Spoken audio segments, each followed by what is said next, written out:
Welcome, gentlemen. Thank you for coming. This is a very good topic that is affecting not just Philadelphia and the tri-state, but the whole country. Today we have Keith Mungin, who is the executive producer of a brand new TV and film called The Takeback. He is going to introduce himself as well as the rest of you guys. But first I want you to talk about yourself, how you came up with this concept, where you from, and then we're going to get the other gentlemen involved because everyone on this panel is from Philadelphia, right? So again, my name is Rob Hughes. Keith Mungin, what's up, man? How you doing, good brother? Good, Glad to be here. Glad to good. be here. Look, man, let's start right in, right? Mm-hmm. Tell us a little bit about where you from, how you came up with this concept, because already people talking about it, bro. I've been getting calls all week, and you know, we just had a nice event Saturday and did the casting. 150 people showed up. 150. So we're gonna have one more casting for this, and it's probably gonna be more, right? So altogether, you're gonna have 300 people to decide who you want in your project. So let's talk a little bit, man. Where you from, bro? South Philly. South Philly. One and only South Philly. South Philadelphia. That's where I'm from. Born and raised. Actually, I'm a contractor. Okay. And before I was a contractor, I have a I can't get it out there. Non-profit. Okay. Called the House of Reconciliation. And with that, I tried to be a part of the things that's going on in South Philly because there's a lot of things that's happening down there that need to be corrected. Okay. And they're not being corrected through our politicians. So that's why I got involved with the things that's going on down there. Okay. You know, there's a lot going on. I mean, Yeah. basically, another issue that I'm getting in with is gentricides. Mm. That's the Well, let's stick to issue. gentrification Okay, but- today. well- So let's talk about how that helped spark saying you got to do something about this, because I'm sure the higher power, someone has shed some light on you. Sometimes to be a leader, Right. you got to get that. Wait a minute, I got to do something about this. So let's talk about that. Let's talk about How I got into this. how you got into this thing. Well, I was in it way before they even came down here. These folks came down here. I actually got into real estate from, who was it? A female who actually put me out, bags flying out the window, and I told myself, this We is all never, been listen, I That told definitely myself, get you in real estate. listen, I said, I ain't Get you never in. getting put out again. Yeah. You know what I mean? So I was in a situation, and I was home watching television with my moms. She was watching Young and the Restless. Yeah. And I seen the guy, Victor Newman. I don't know if y'all know Victor Yeah, I Newman. know that. Yeah. Vic He's kind a of player. I used to He's a watch that. player. Yeah. Victor kind of a powerful character on there. Mm-hmm. So when me and the sister was going through it, he kind of jumped in me, and I seen how powerful he was. I came up, I said, I'm gonna buy the block and throw out. So this is where the whole concept of me coming in and learning about real estate. So once I said I'm gonna buy the block, Right. I started investigating about real estate. Okay. And that's how I really got into it. So I started buying houses, and then I found out you needed money for that, and I didn't have it. right. She So- was getting them. The next phase was how I was going to do it because I couldn't get loans, credit was bad, whole nine. So what I did was start buying shells.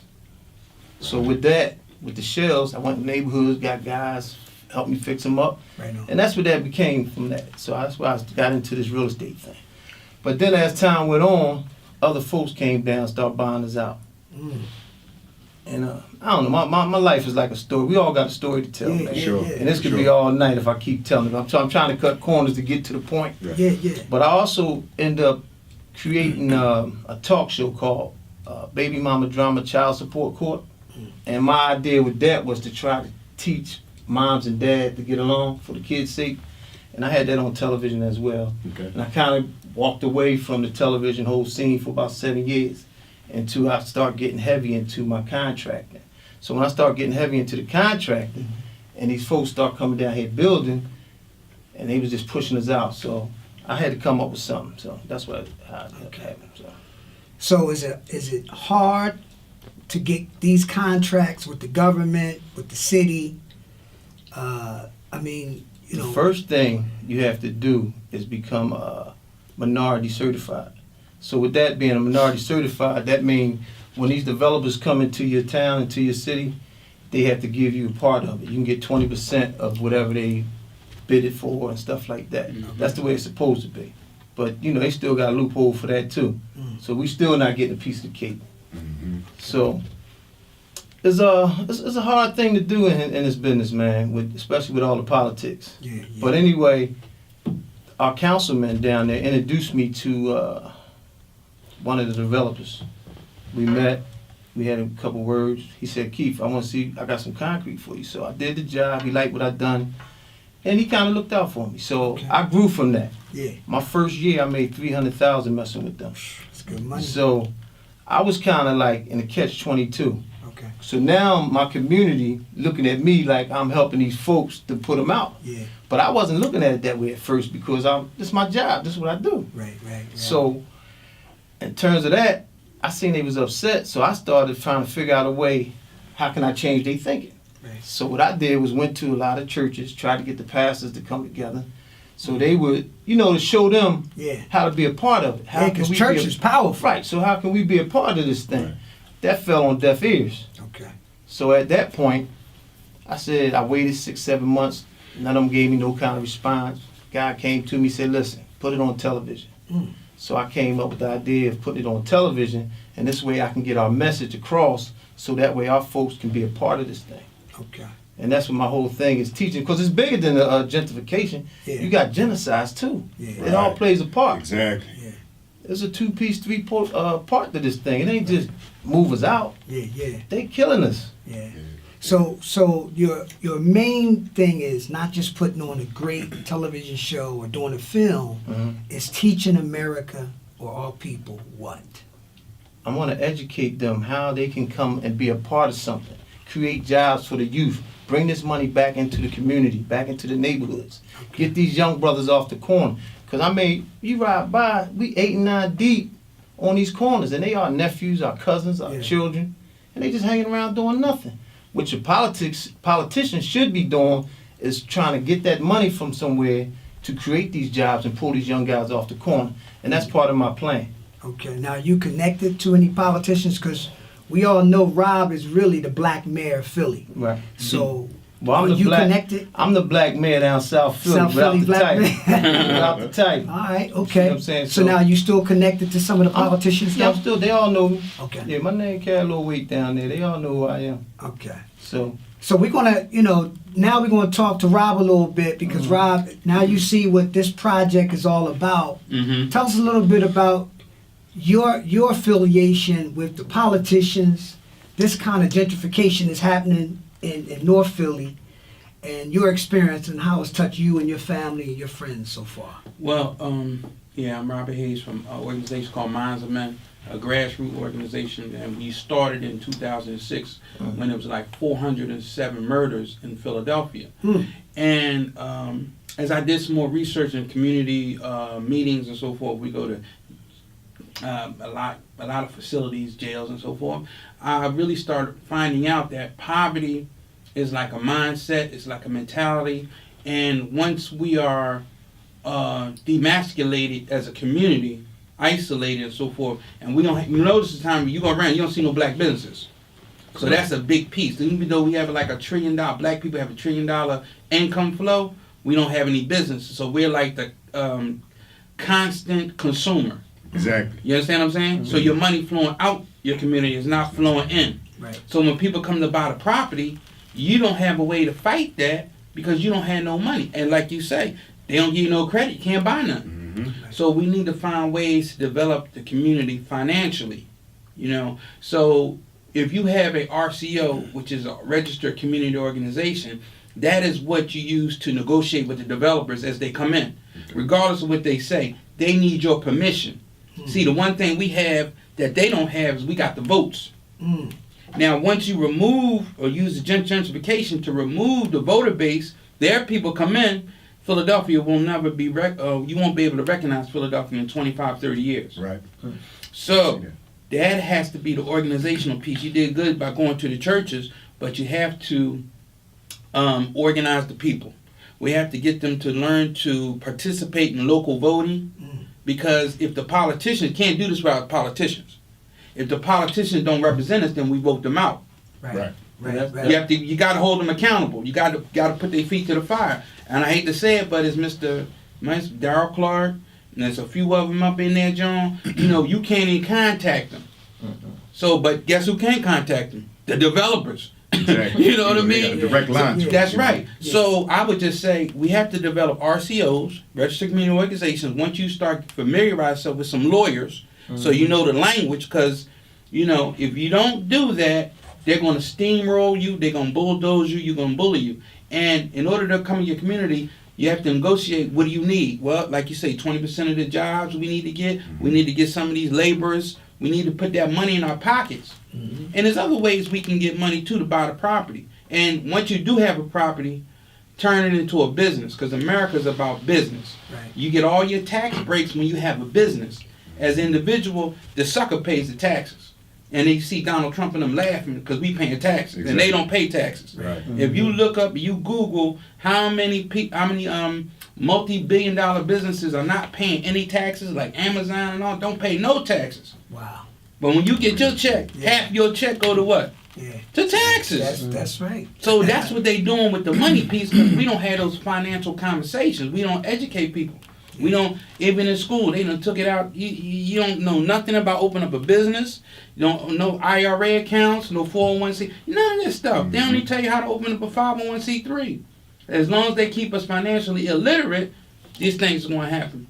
Wow. Yeah, I agree. Something, man. The most part, I just want to touch on what you said. The most part is for black folks, we have to get our paperwork straight. Mm-hmm. The only advantage I had, my paperwork was straight. And I actually had meetings with, this was a couple months ago, and I went to a couple of developers and said, look, man, y'all ain't got no black people on your site. He was like, yeah, keep, man, we hire them, but they don't got no paperwork.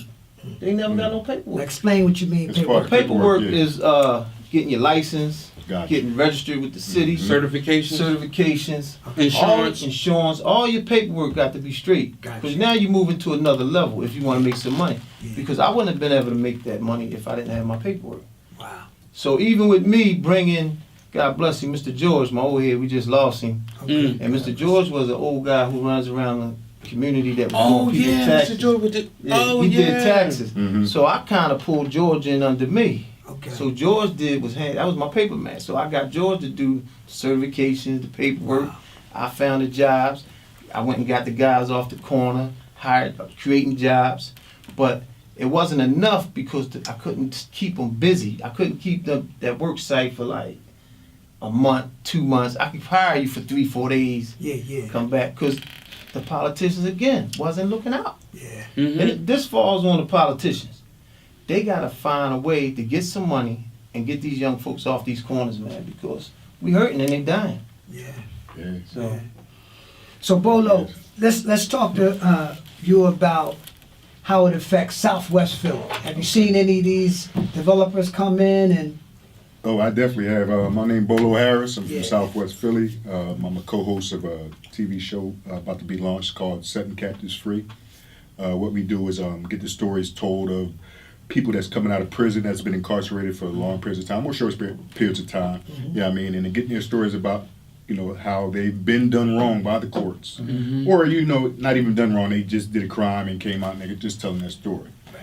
Pretty much, that's what I do right now. Yeah, that gentrification thing, man, I saw the dismantling of it. I came back, I was gone from Philly for about 10 years, from 90 to 2000. And coming back in, you know, you saw the people, the other people, you know, they was coming in. I'm like, what's going on here? You know what I mean? Jogging down the street. Exactly. How you Jogging doing, down the buddy? street, riding bikes and stuff like that. And I'm like, when did this happen? When I left, you couldn't go. You couldn't go to a certain barrier. You know what I mean? So you start seeing that, and then I start seeing. This is how I first recognized it: the housing, the brick, that brown brick. You guys, y'all know what I'm talking about. Yeah. You see that brown brick, and you like, hold on. Then you see who live in that brown brick. So it'd be a brown brick right here and a red brick right here. And then it's going down, and I start reckoning. I'm just riding through the city, and I'm just seeing all this stuff like that. You know what I mean? For instance, one thing that happened in Southwest Philly, Drexel. Yeah. They were trying to buy up property up between King Sesson Avenue, between Woodland Avenue and Greenway Avenue. Okay. They were trying to buy a whole block. A whole block got knocked down. a friend of mine who passed away, her name was Tyra. She got a petition signed. She went around to all the neighborhoods, 50th Street, 60th Street, all around Southwest Philly, got this petition signed. So they could not, so they could not get that block right there. Mm-hmm. You know what I mean? 'Cause that's like predominantly all black. And they would have moved in there, it would have been, you know, police presence would have went up and taxes would have went up and stuff like that. So when she did that, you know, I saw my name, I got on board with it. But it just goes to show like the dismantling of our communities. They're dismantling our communities from the inside. Like people don't see it. I mean, I guess we sitting here talking about it because we see it. Right. But a lot of people that's there, they're really not seeing that, not understanding. They see them coming and they're like, oh, they cool, they cool. I'm like, man, y'all don't know what's about to happen. Like they know exactly what they're doing. They plan years ahead. Right. Even if they don't see their plan through, they plan years ahead. Crack epidemic, for instance. They knew what that was going to do. Oh, yeah. Dropped all the property down. Look at Temple right now. Yeah. Temple done bought everything up around there because they knew that property was going to drop. They have plans, master plans, diabolical plans that they got in store for us. You know what I mean? And this right here, I hope I want to be a part of it, man. Whatever I can do, the take back, like I'm with it. Like we need a defense mechanism or something. We need something to help us But combat. I'm for change. I'm for change, man. I mean, the neighborhoods are looking good, so but we got to find a way and stop talking. You gotta put a strong desire behind your actions. You gotta move out, make things happen. That's how I feel, man. We keep getting our people richer. You know what I mean? The people that was blessed that go into wealth and have wealth, they get the wealth, and they don't come back. So that's the problem. You see what I'm saying? So they got the wealth, and then the only time they come back half of the time is when they do another movie, another show. Right. They want to come to the radio stations, blast us. Right. We go right out support me, support yeah, me. they about to launch an album. Right. So Yeah, I mean, something like that. so we really gotta like take a step back and re-educate ourselves on how this thing is designed and how it's getting broke down, and we being affected because the population between homosexuality, all the gay people, the brothers going to jail, Pushing that agenda we're not like crazy, producing the black babies no more like we used to. So the race is going down. So it's a plan to get rid of They it. say in the last 10 years, 13 million black babies have been aborted. So the With plan that is to get plan rid of here it. in the hood. It's not just about We- like gentrification. We could be a part of that because a lot of them guys that made it out can come back and buy up 2-3 blocks and create jobs. And that's my plan. Yeah. I want to buy 4 or 5 blocks, go to these corners, pull these young bucks off the corner, sit them down at a meeting and say, listen, if you go to school, we gonna guarantee you a job for a whole year. But you after from here, you got to go get your GED. You want to go to college. We got to put things in place, and not only take it a step further back. We got to go to these kids from 2nd grade. You got to go back. You know what I mean? We got to go back from the early stage. So we also got to change the curriculum. And the only way we can do that if we go in numbers to these politicians because we voted them in. So y'all gonna give us what we want or y'all coming out? I'll tell you this, they guarantee the same politicians because they really look forward to low voter turnout. Right. They That's surely how do. you can predict who is going to be in power, in position. And they know that. So when you mean the education component is very important because right now they still say Christopher Columbus discovered America. Exactly. Like they and still it's- pushing that. They still pushing it, even though they know this a lot, but they still do it. That's what power is. Right. You know they lying like Donald Trump. You know he's lying, but you can't do nothing about it because he's a powerful individual. Slavery, slavery. Oh, y'all sold y'all people in slavery. Well, it couldn't have happened if it wasn't for the participation of other members in over there. So what I'm trying to say is gentrification could not happen without the participation of people on city council. Right. They are supposed to be our representatives. And if they don't represent us, we're supposed to remove them. You got to read a book called Powernomics by Dr. Claude Anderson. He shows how we can develop a plan because we need finances to deal with this. It can't be no emotionalism and this ain't the right thing to do. They don't want to hear that. Right. So the young people are mad at us because we dropped the ball. Yeah. We're not giving them a strategy in order to combat this because they got money. Like you said, what they do about the minority, it sound good, don't it? This is what they do. They cousin Somebody, they'll downstairs get in the their basement. daughter. Right. They'll get their daughter, put her in charge of the company. Now she's a white girl and she's a female. she's So that's a considered double minority. Exactly. So they really up in there. Yeah. You understand what I'm saying? And that's how they're doing it. And they're staying in power. And so I believe we need more legal help. Like y'all started I Buy Black, which is very important, because from I Buy Black, they got a black contractors union that's going to help the novice contractor get his paperwork together. Okay. Now, once you get your paperwork together, if they still do the loopholes and shenanigans, now you know what you do now? Now you sue them. Yeah, That's the only thing they respect. You got to sue them. Yeah. yeah. Power respects power. That's it. So what do you Hit that think? pocket. What do you think? Also, yeah. So now we got two components: politicians and the celebrities that are from Philly. Don't do nothing. How can we Not put just them Philly, together? all over. Yeah, but let's talk about Philly now. Okay. There's some celebrities that are well known from Philly. Right. How can we devise or develop a plan to get them involved in the politicians so now we can buy our own blocks? Right. Now, like you said, even in the script, get the young people, hire them, get them off the street, and they the contractors, Right. right? And then you get the elder brothers to be the supervisors. Exactly. Because we all know, historically, the fathers, some of them, were not in the home. Right. So now, That ain't by accident. tell us a little bit about It's that, all Rob. designed. Go Well, ahead. you Tell got me about the conspiracy design. all the way around the board with this when it comes to black people. Conspiracy is all up and down this, man. Only loan we can get is for a car. Now you want a car? Yo, you can get that car That's loan. 22% Wow. You go interest. for a house, it's a whole different situation. So you're not gonna get that house. Yeah. But I don't know the difference why you give me a car loan, but you won't give me the That's house. 22% interest. Right. So, Well, they're making you So- a debt slave. yeah. See, So a debt slave, you want to go to work. You know what I mean? Debt slave, you could take that loan, and then if you can't pay it, they take it back, and you still owe the money. So Exactly. America's made off of debt. And you know, debt can also cause mental health and all that. But let's get back to the black fathers. If you ever get a chance to Google or look up Dr. Joanna Jakufu, he talk about the conspiracy to kill black boys. And what happened is the best way to kill a chicken is to kill the egg. So you get them while they're young. You know what I mean? You poison their mind. You put the Ritalin, it's like baby crack and all that kind of Exactly. stuff. I was just talking You about know? that. So as you do these things, you get the father out the household because the father brings the discipline. You got a young man who don't have discipline coming into society. He's X is on his back. You know, he go to school. He can't sit down and all that kind of stuff. The diets and all that. So it's a lot of stuff affecting our young boys. And remember, if this is a warrior class, you kill a warrior. Right. And then you ain't got to worry about. And to piggyback off that, I just learned that they took the NTAs out of the schools and Wonder replaced why. them with police officers. Uh-oh. Now we know why that kids aren't going to school respecting police officers. They're going to be scared of police officers. When we had NTAs, when NTAs was in school, Right. you had respect. The NTAs cared about you. Now you got a police officer. You think a kid's going to run to them? Like we had it's- one named it's- Mr. Johnson. You see Mr. Johnson, you broke out that hard way. Right, You know right. what I mean? Yeah, So yeah. that's how we came up. Yeah. Yeah, they took Mr. that out of Johnson. schools. Yeah. They no more NTAs. But they know they taking the schools out now. Yeah, So they great I clothes. mean, what, listen, there's a 21? mass conspiracy when it comes to this, man. It I don't is, care how man. y'all want to look at it, Presidential man. pipeline, right? I mean, all the way around the board, they got it covered from being locked up, from getting rid of these schools. So it's up to us. Right. Until we sit down and stop talking and start looking at each other in a different light, and that jealousy and envy, that's another Gotta disease. get it out of there. So, you know, you got to get rid of that first, Mm-hmm.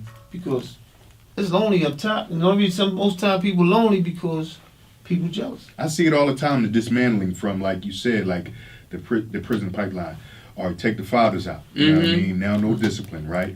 Now you go to school, they don't have no discipline because and then the parents helping when they, you know, when the kids do bad things, right? Like I'm gonna tell your mom, the mom going to defend the kid before they. Not You know what I my mean? So- baby. Exactly. So it's like they started. They know what they do. Like I said, it's been a diabolical plan, and they planned this for years, decades in advance, and it's coming to fruition, man. And it's good. It's Did you see that movie Trick Baby?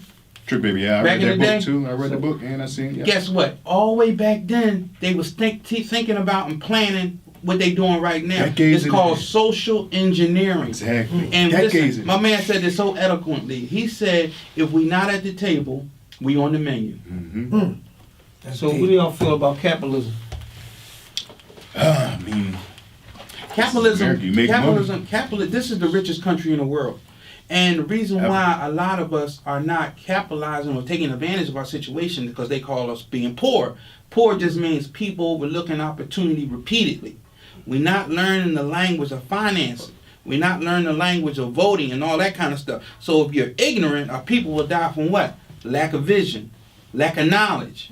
You understand what I'm saying? Thinking as you as an individual. Individual has never done anything. Right. So we got to learn collective economics.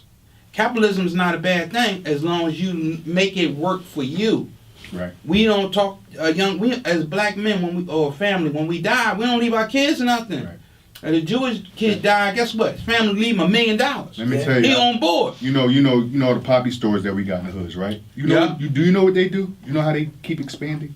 All the stores, they're all kind of connected with each other. So I'm talking to one of the guys. We got kind of close. He told me every week, every store that's affiliated with each other puts $1,000 in a bank account. Every week. Go buy another store. So you see those young guys, and then the next time you see them in another store, because they're running that store, because they got that $1,000 a week, however much they added up to go buy them another store. This is what they do. This is how they keep expanding. Collective economics. I didn't know that, but now I see it and talk to the guys. It's like, wow, like So how what is can our we do problem? it? How can we do it, man? I don't Slave mentality, man. Yeah. So let's- actually, I would tell you this. Man, I get so- I'll tell you this. It's something called Tioga Jumpstart. Now, I understand it's Mr. Ken Weinstein and all them, they little money situation. But like I say, you have to learn to take what the enemy has, in order to work for yourself, right? So it's sort of like guerrilla warfare. So what they do is if you see a property, they'll buy the property for you. If it's $50,000, they buy it. If it costs $50,000 to fix it up, that's $100,000. You only have to pay 10% of that. Right.